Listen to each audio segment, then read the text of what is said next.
Ce jour-là, une scène marqua à jamais le jeune Bruce Lee.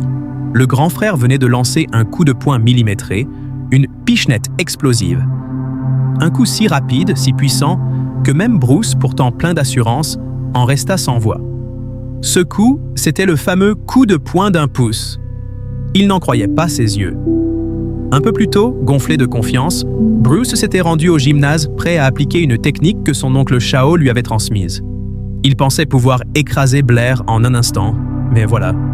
La réalité fut brutale.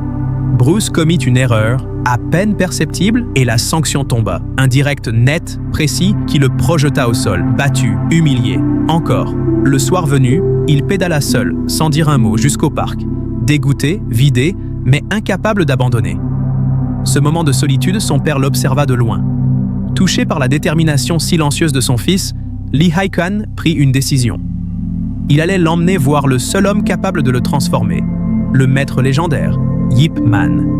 Mais devenir disciple de Yip Man ne se mérite pas si facilement.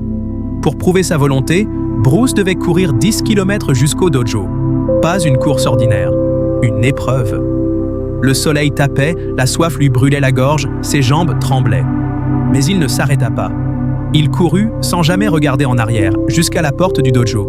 En le voyant arriver, ruisselant de sueur mais le regard plein de feu, Yip Man esquissa un léger sourire. Dans ses yeux, je vois une flamme. Il est né pour cet art. Dans la cour du dojo, le maître lui expliqua que le Wing Chun était un art né de la sagesse de la nonne Hung Mui, un style épuré, redoutable, fondé sur l'efficacité et la réalité du combat. Puis il fit un signe à son élève senior.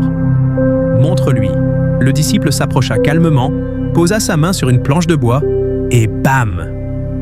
En un pouce, la planche trembla, la puissance pure concentrée dans un geste minimal. Bruce en avala sa salive, il en voulait encore plus. Dès le lendemain matin, motivé comme jamais, il se leva à l'aube et fit des pompes sur son lit. Il se précipita au dojo, persuadé qu'on lui enseignerait les techniques secrètes. Mais Yip Man pointa simplement le sol. Commence par le cheval.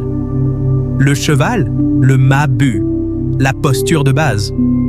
Bruce fut surpris, presque déçu. Mais il obéit. Une semaine passa. Toujours aucun mouvement d'attaque. Juste le Ma-Bu. Encore et encore. Cette fois, avec un bâton dans les mains. Puis deux. Sous la pluie battante, les pieds rivés au sol, Bruce continuait.